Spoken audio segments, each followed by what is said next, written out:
people sometimes forget the feelings of the players as far as, how they feel and the system that they're involved in. And I think that's what this meeting was for today, as far as the team that we feel, we feel like, that we have a voice in what we like and what we appreciate. And that was the meeting today. And now then we're taking our comments and our results to Dr. Harding, because I think he wanted to know how the team felt on Coach Fry and as far as like what we'd like in the future. And this is what we try to accomplish today. And our committee will go to Mr. Harding and suggest or say what the team felt today.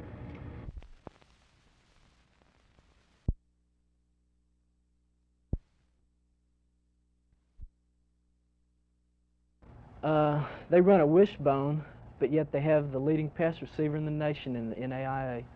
And they have some real big backs, a good secondary, a good defensive team, and they're well coached. Does it look like you run into a zone? Yes, sir. We'll see a zone and a man-to-man. Are they a 3-deep back or 4-deep back? 3-deep. They do play the 3-deep. Right. What kind of routes have been the most successful for you this year? Well, we throw a lot of squares and curls, and they've been successful to us. And we throw a percentage-type pass. Do you rely a lot on the pass at East Texas? No, sir, we don't. We have one of the nation's leading rushers in Kenneth Parks. He's rushed over 1,500 yards, and this opens our passing game up more or less.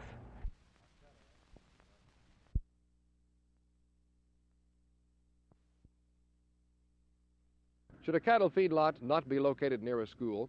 Should a company plant not be built in an area that's not adequate to take care of its waste discharge? If fire safety codes are good in the cities, should they not be applied to buildings that are constructed in the country? In other words, should there be zoning or land use management out in the wide open spaces? These are questions being pondered by a special study committee of the House of Representatives, presently holding hearings around the state. One hearing was conducted in Dallas today. Most of those speaking were from environmentalist groups who want strict regulation of everything. Strip mining and unregulated land reclamation can cause the disruption of ecological cycles, destruction of virgin forests and fish and wildlife and their habitats, and the value of land for agricultural use. It may cause an impediment to land development for residential or commercial use. It may destroy natural beauty. Our prime agricultural areas and our choice natural areas are being engulfed often by suburban sprawl, over which there is no comprehensive planning to determine whether these agricultural lands are more desperately needed for food for the people of today and the future, and whether these natural areas are more desperately needed for state parks and wildlife refuges and scientific areas for the people of Texas to enjoy through all the years to come. There were some moderate voices, like real estate man David Marshall, who said, yes, we need to regulate, but let's don't go overboard. In other words, protect business growth while providing for that quality of life. Committee Chairman Bill Clayton says the big controversy will be who is to regulate, not so much whether to regulate. After all, this is Texas, where a man has always been able to do pretty well what he wants on his own land. This is Roger McDonald, Channel 8 News on the Move.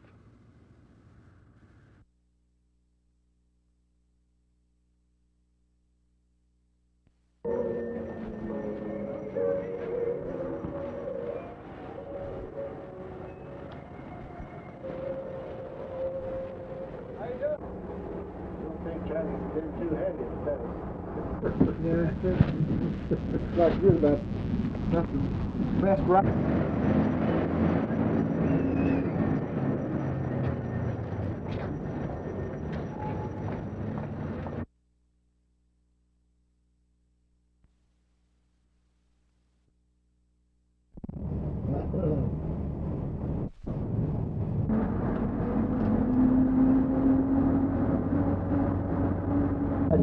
See, they brought them out of Galveston. Yeah. They came over to Galveston.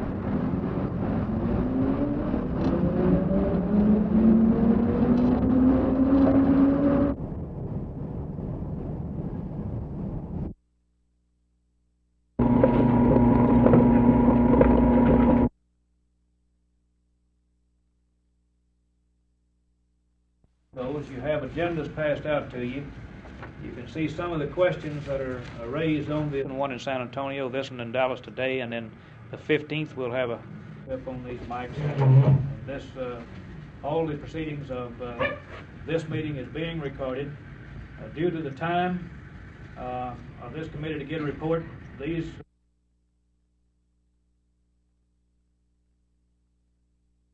planning.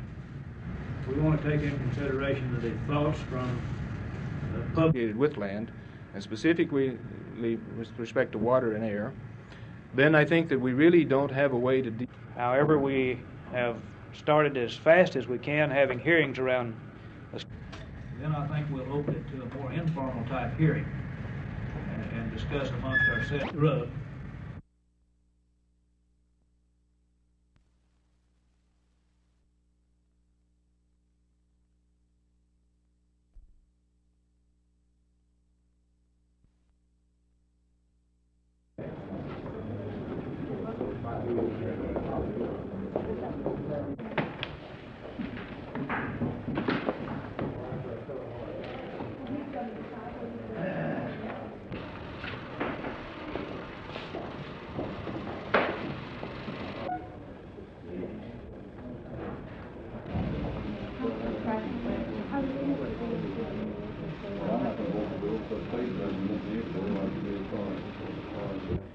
You guys have that one or no? Stauffer might have some. I don't know. Have you heard what he said? No, but I figure he will. Yeah.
Mayor Stovall, Mrs. Rimmer, and other councilmen.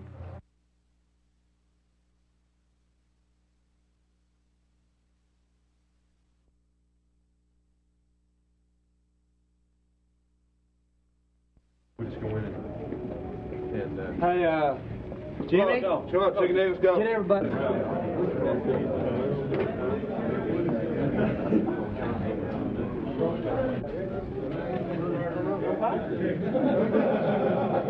Together. That's the reason we called the meeting. I didn't call it personally. If you want to get this on tape, Ray, if you want to get this on, I want to ask you one more question, okay? What was...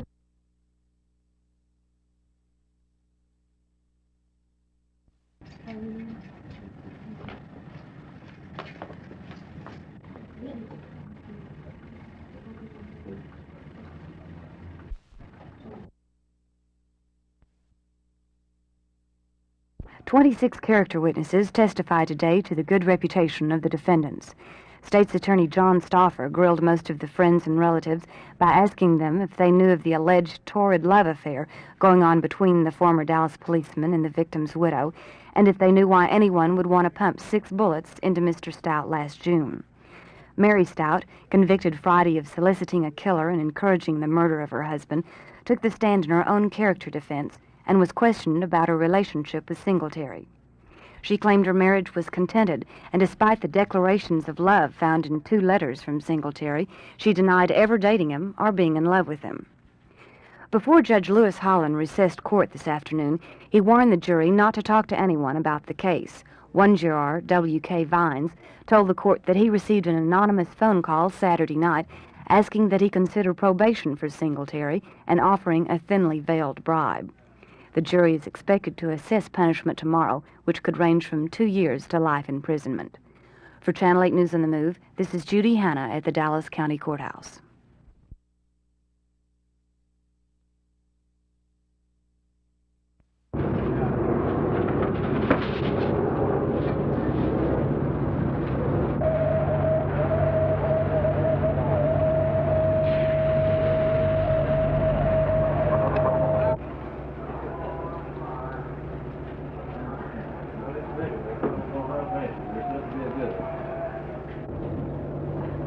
You guys are a lot of help.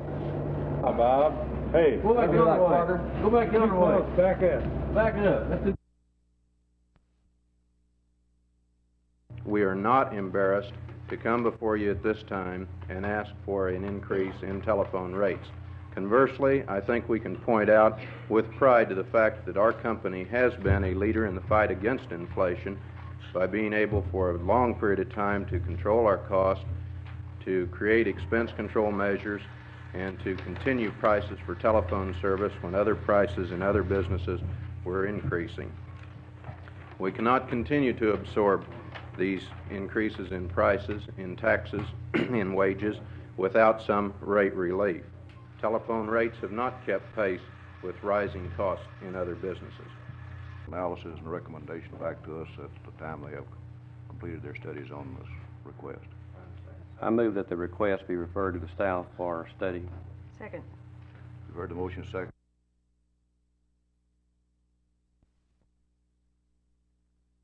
Oh, we were all shocked. I mean, we were surprised, I guess, but and disappointed. But we're going to talk to President Hardin and hope to just get a good rapport with him and talk to him for a while. If in the event, as it has already been stated, that Coach Fry is definitely out, I believe it's already being said that a lot of people will be involved in the selection of a new coach, including some students. What about players being involved in that selection process? Well, I think that's what this meeting was for today, as far as I don't think...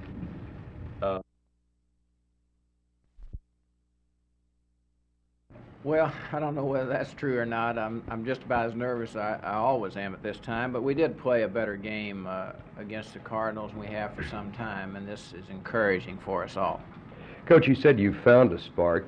Given the turnovers and the degree of difficulty you sometimes had moving offensively, where was that spark that you are speaking of?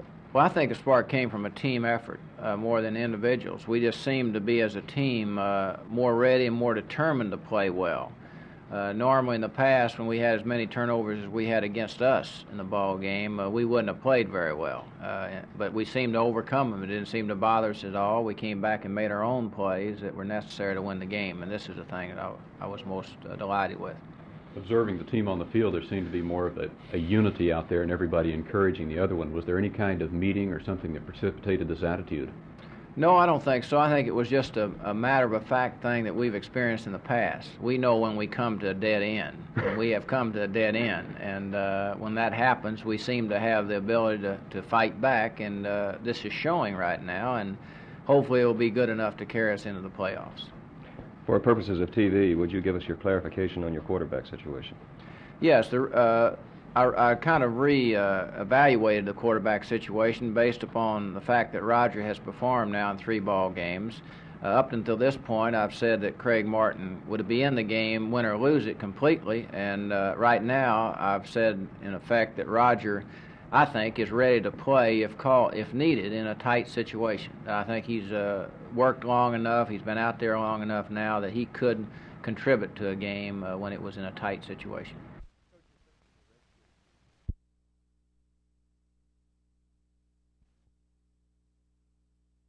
Do you try and intimidate the guy who is lined up across from you at the line of scrimmage, perhaps looking into his eyes and trying to find something there, or saying something to him during a ball game? I try to become his friend, and after a while, I try to turn. But it helps. It helps me out a lot. Do you talk with him quite a bit during the ball game?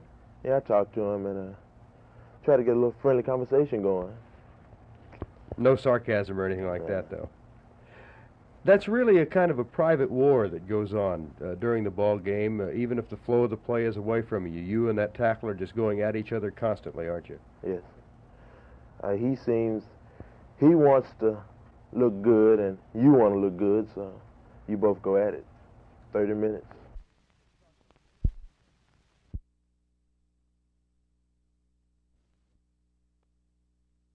Behind these doors lies the recognized law west of the Trinity.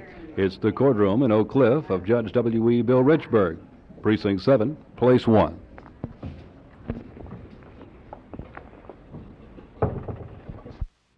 Judge Richburg was first elected Justice of the Peace in 1944, and for these past 28 years he has had no opposition for re-election. He acquired the title, the law west of the Trinity, for his fair and quick enactment of justice. In this time he has served, according to a Commissioner's Court resolution, as combination father confessor, detective, marriage counselor, psychologist, marrying man, referee for fighting husbands and wives, and judge. He's being honored tonight with a special appreciation dinner on this Judge W.E. Bill Richburg Day in Dallas County. Excuse me, Judge Richburg, in your years on this bench, you've heard a lot of cases like the one you just disposed of, but thinking back over the years, what would you term your most memorable case? Well, it'd take a great deal of thought on that on short notice. There have been several of them. One of the most peculiar cases and the most embarrassed I ever got over one, I had a Latin call me one day, and of course I don't speak Spanish, and I thought I understood him. And it seemed that they'd had a family trouble or something, and he wanted me to send out and get the kids, I thought he said, and come to find out I sent the dog wagon out. I thought he was saying cats, and when it got out there's his children he wanted picked. Judge, how do you see enactment of the law in the future now that you're retiring? Oh, I don't think there'll be a great deal of difference in it. Now, I don't probably follow the strict letter of the statutes like a great number of people, because I consider this the people's court. It's where they can go and talk to the judge without a lawyer normally, and it's the people's court, and I try to speak their language and understand them and let them talk their own language, and I find out it's a great success just to have an understanding, and most trouble is a lack of understanding in the first place. Judge, you got a busy docket. We'll let you get back. Thank you. Thank you, sir.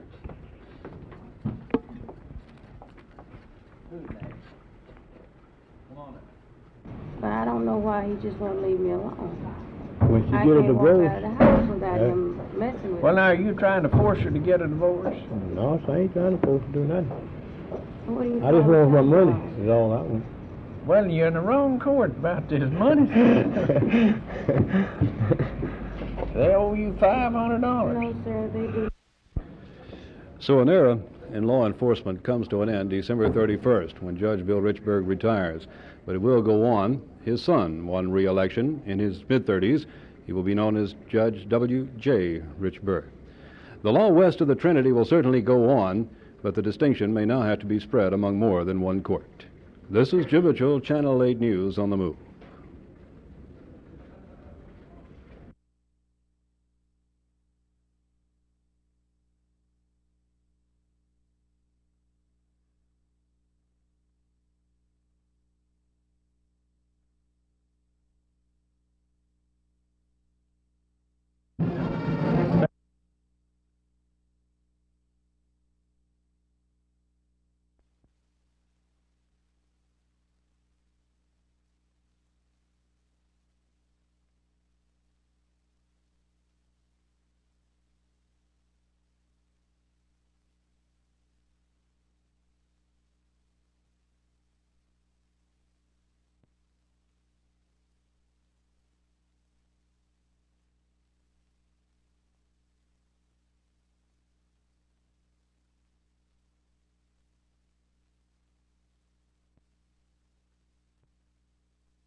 but based on our own.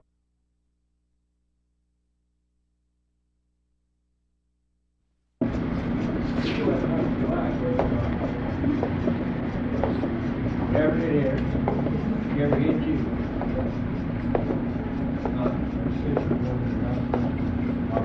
I know. Now, what? How old are you, Grandpa?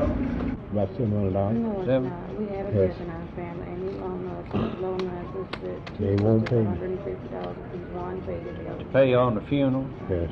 and they never have paid you back. No. Just one. Well, now you got mad at your wife about that?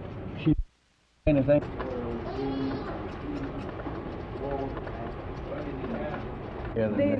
These are my glasses that he knocked out my face and threw up. Well,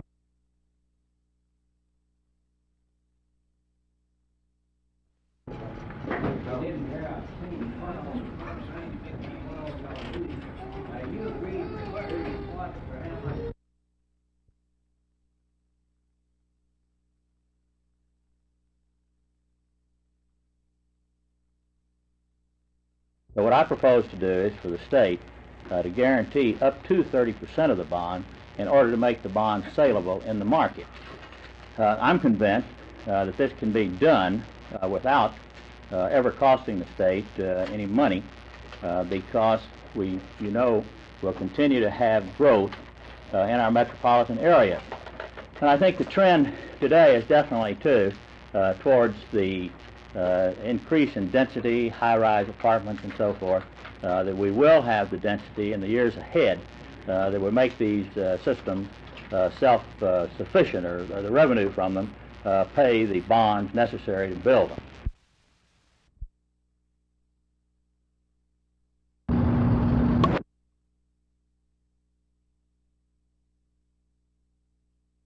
Members and guests of the Dallas Chamber of Commerce, I thoroughly appreciate this opportunity to visit with you. And I thank you for being my friend for many years. And all chamber members were officially advised no additional health, culture, and the humanities. Awarded on behalf of the people of Dallas by the Dallas Chamber of Commerce, December 5, 1972.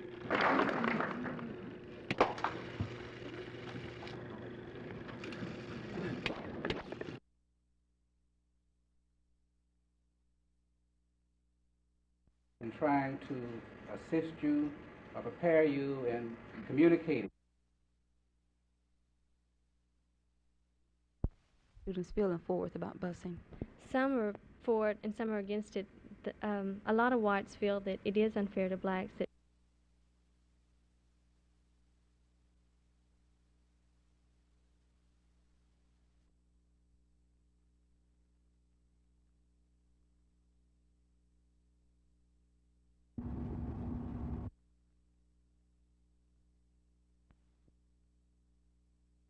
I was called out last night on the investigation, and after observing the scene and going through where the burnt portion of the building, we found some evidence inside that determined to be a arson.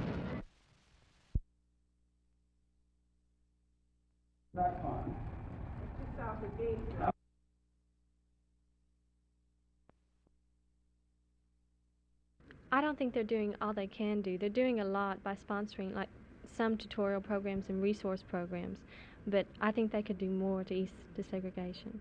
What kind of things could they do more? I think, well, like I was saying, to help children or students that don't achieve as high as other ones to come up to that level, and starting early, they have some programs that are doing that, starting early as small children so they don't have such a hassle when they get into high school.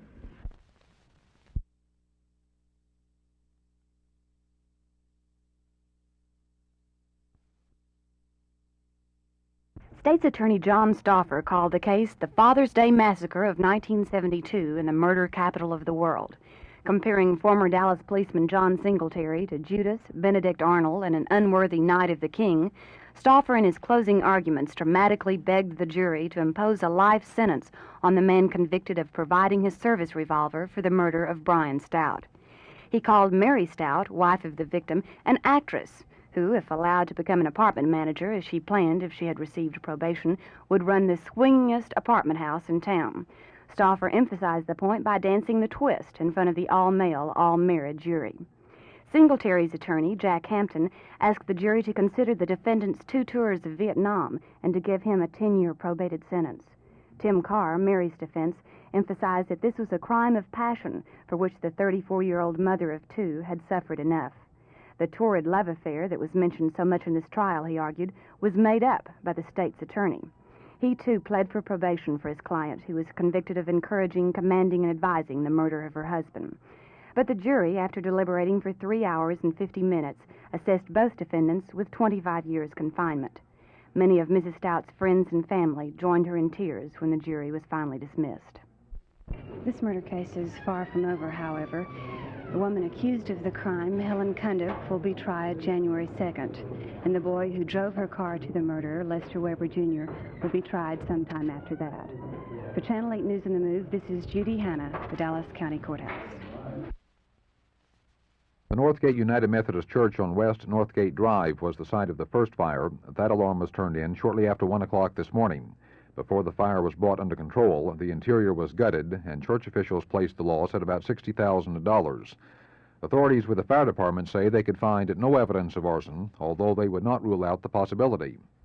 The church minister, the Reverend Kenneth McIntosh, told me the building had been broken into several times and said about a year ago someone had tried to set a fire here. But there was no doubt about the fire at the Beltline Road Baptist Church. Authorities said it definitely was a case of arson. The blaze at Beltline Baptist was discovered by firemen on their way to the Methodist Church, and they were able to confine this fire to the Sunday school wing, but not before the blaze caused damage, estimated at between $15,000 and $20,000. The 2 church fires come on the heels of Saturday's blaze, which destroyed the 8th grade wing of Bowie Junior High School. Authorities say this fire also was a case of arson and might have been the start of a pattern. Well, it seems like on these, like it has been in previous years, so we have a series of fires or bomb calls, and they will just follow on through and spread from one side of town, and then they not only in Irving, they will go to the surrounding towns and then spread and just mushroom out on further out as the people read about them and hear about them, and they just have a tendency to spread in that direction. There are no suspects in these 3 fires, but regardless of what caused them, one thing is certain. An awful lot of people, both here at Bowie Junior High School and elsewhere in Irving, have been inconvenienced because of them. Jack Hill, Channel 8 News on the Move.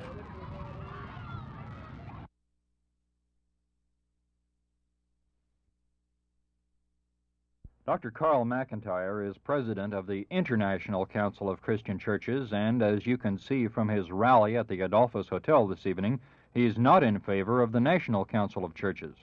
Dr. McIntyre called the rally to let churchmen and laymen disagree with the council's position on a number of things. For example, he says the council is entirely too liberal. He explained that position to me at a news conference earlier today. He told me the National Council isn't quite communist. It's not communist, not a communist organization, but it has given the communists great aid and assistance in what they have done, in the policies that they've advocated. Well, there's quite a difference between saying an organization is a communist organization with communist leaders and saying that their policies have given great assistance to the communists. Dr. McIntyre attended the National Council meeting this afternoon. In the Regency Room of the posh Fairmont Hotel, where the meeting's being held, a panel of 3 talked about consumption of material things and the need for the nation to even out the distribution of wealth. As the audience applauded, panelists called for decreased church building, which they said used up natural resources and contributes to pollution, and a program of urging industry to invest in policies that agree with those of the National Council.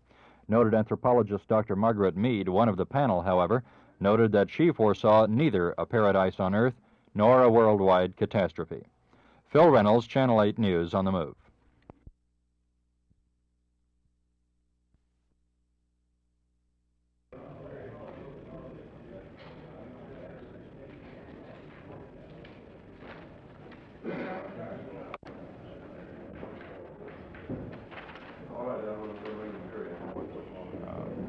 Whatever you think would be a good opening.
Who will stand up for me against the workers of iniquity?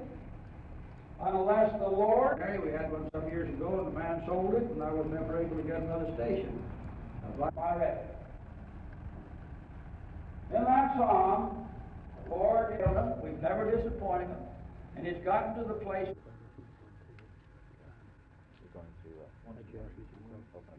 Back is 1940. Consider their reorganization then merely a stepping up of action by It's the a same stepping group. up of action, that's all.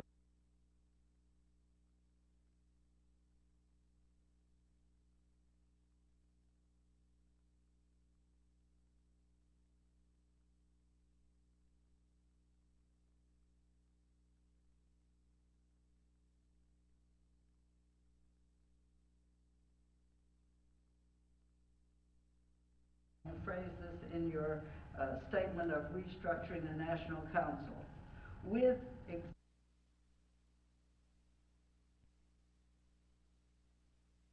inhabitants as something good. Dick Gregory wrote a book entitled From the Back. Eternal, or whether or not it had a beginning. You see, that our next speaker, continuing development affords the hope of more for everyone.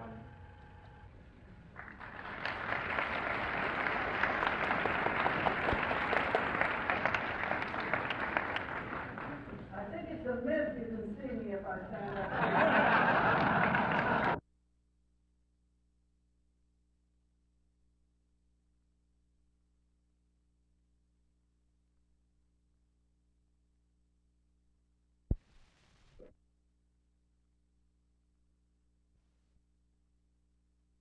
Professionals tell us that an ex-addict can certainly relate to his patient a lot more than a person who is not an ex-addict, and so we're still investigating that. We realize that we have a high-risk type of personnel when we do have that program, and yet if we take a person off of heroin and rehabilitate him but won't hire him, it's going to be difficult for us to suggest for other employers to hire an ex-addict.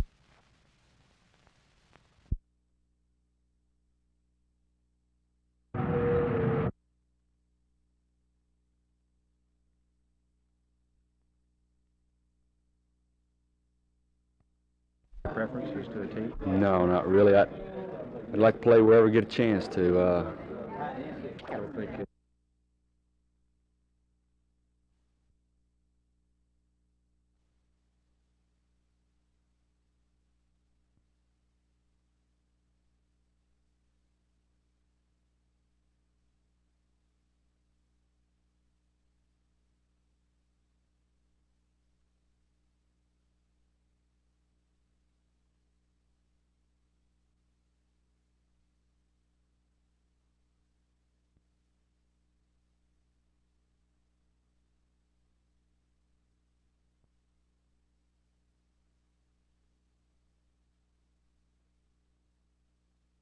One time, then I think you'll remember and you'll get it. Can you? Huh? All right, I'll say it. Listen. It's préstame los colores, por favor. That por favor at the end means what? Thank you. No. Galen, and look at me, okay? You'll have to look at me. All right. It's the word I want you to listen to. Look at me. You can clap quickly. Okay? Would you like to do it? Oh, I don't.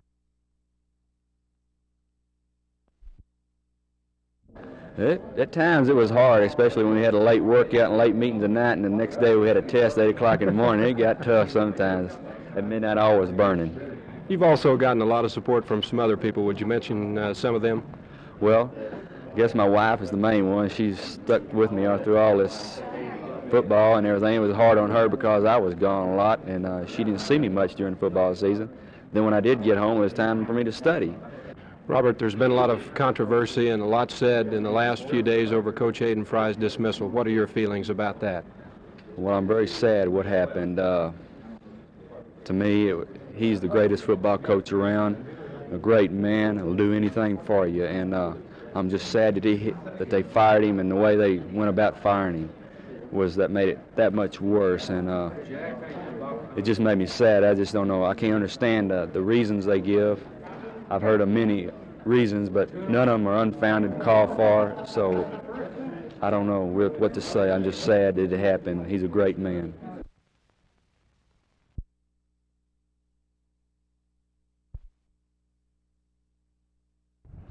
Ladies and gentlemen, from North Augusta, South Carolina, 4 years of college at Clemson, in the warm weather city of Dallas, Charlie Waters.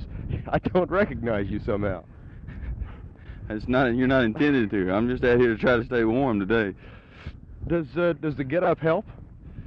Yeah, but I'm still freezing. You know, Charlie, we keep talking about guys staring other guys down. You'd scare the life out of somebody if you lined up and bumped and run with them in that get-up. I guarantee you I'll be a lot warmer than they will be, though, when I get out there today. If it's this cold Saturday, will you use this kind of a thing? I don't know.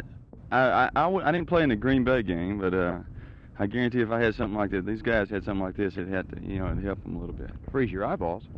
Yeah, but you got to keep your eyes open. Okay. Well, why do you have your mouth uncovered then? Because I got to keep my mouth running too. just to keep warm. Yeah. Well, keep it running and talk a little bit about Washington. How big is this particular game for you? I think it's a super big game for us. You know, I think we win one out of the next two, we'll be in the playoffs. But I hope it's this one that we win, because the guys, I tell you, we really want to win this game. We just got to prove to people that we can beat Washington, and they're not the super ball club that everybody puts them up to be. I think we can beat them, and we got to keep our momentum going. So when we hit that playoffs, we'll be, at our peak. You've had several good games since you got in the starting lineup. It appears to us. Do you feel comfortable with that position now at cornerback? I feel, let's put it this way, more comfortable. I don't feel as comfortable as I would be at safety, let's say, but I feel better than I did when I first started in the San Diego game. Well, it's good to have you in the starting lineup for Dallas. You could be in Minnesota right now. Minnesota's what? Chill factor's minus 54?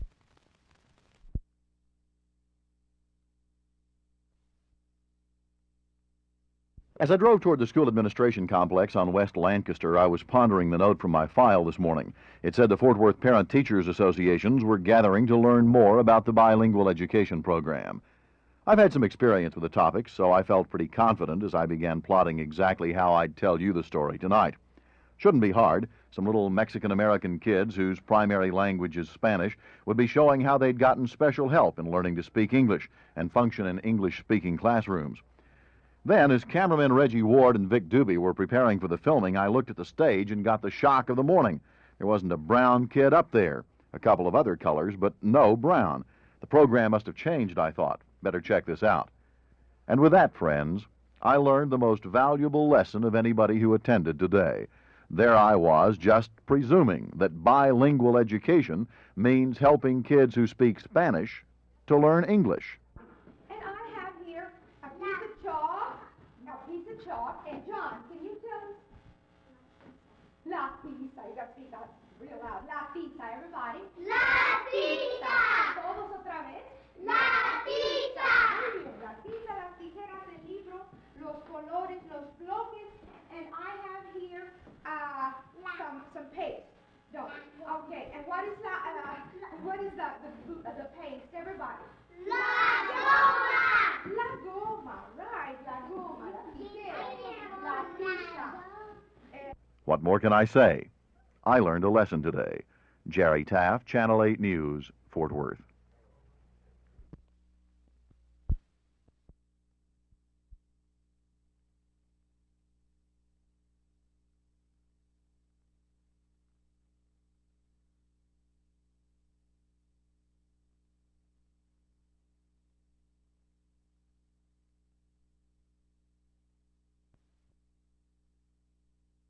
It was 23 degrees with a brisk wind outside the Fairmont this morning, but that didn't keep Dr. Carl McIntyre and his International Council of Christian Churches from picketing the National Council of Churches meeting. The International Council violently disagrees with the political and religious positions of the National Council, and representatives show up at just about every National Council meeting. I pulled Dr. McIntyre out of the picket line long enough this morning to ask him what he... There are 43 million people that are in the organization of this National Council of Churches. We want to see it dismantled. We want to see a great movement in this country to return to the Christian religion, a reformation, a revival, and the preservation of our free enterprise system. That's what we want, and that's what we're fighting for today. Are you having any effect? I think we are. I think we've had something to do with the fact that they're reorganizing themselves. Here inside the hotel this afternoon, everything was much warmer, except the arguments. With very few proposed amendments, the National Council of Churches General Assembly dissolved itself and agreed that the new governing body will be a smaller group than the 800 who met here this week. The new group will also meet more often, twice a year instead of every 3 years. Phil Reynolds, Channel 8 News on the Move at the National Council of Churches. Joint action programs, projects.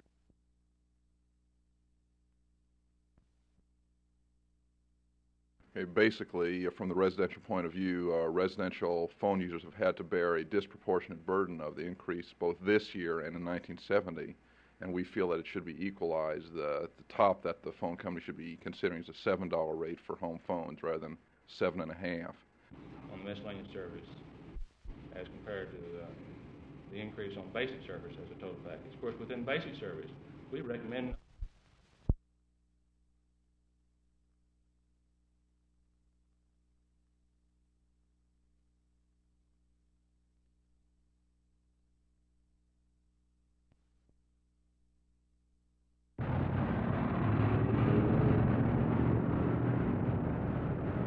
Right here? Yeah. Oh, just a few more minutes. We said we'd go to 11:30. Yeah.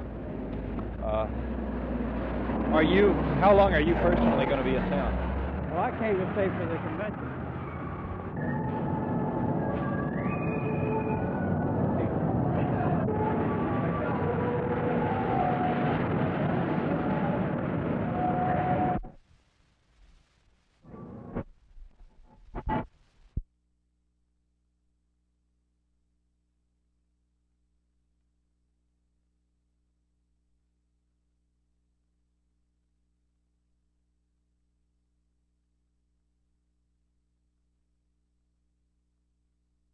That were distributed, was it yet? Might be taken now on that third My understanding is that that is a minimum eligibility. It doesn't mean that the union would not be in less than good standing if it didn't name all. That's your statement for a lot of folks. That's great. That's a good thing. Recommendation number 4, that might prevail and probably will prevail. We think that this rectifies it.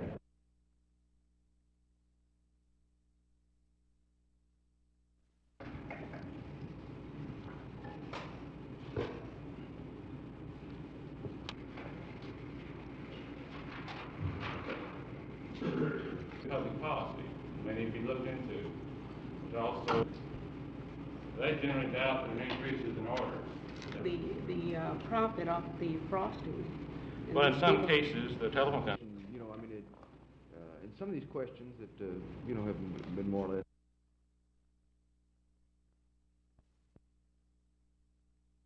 And what we're really talking about today is telephone service. And good telephone service for customers is directly tied to good earnings. We must have increased earnings to meet the growth everyone predicts in Dallas. Somehow we must make everyone understand that fair and equitable rates are essential to providing good service and are not just a means of enriching the telephone company.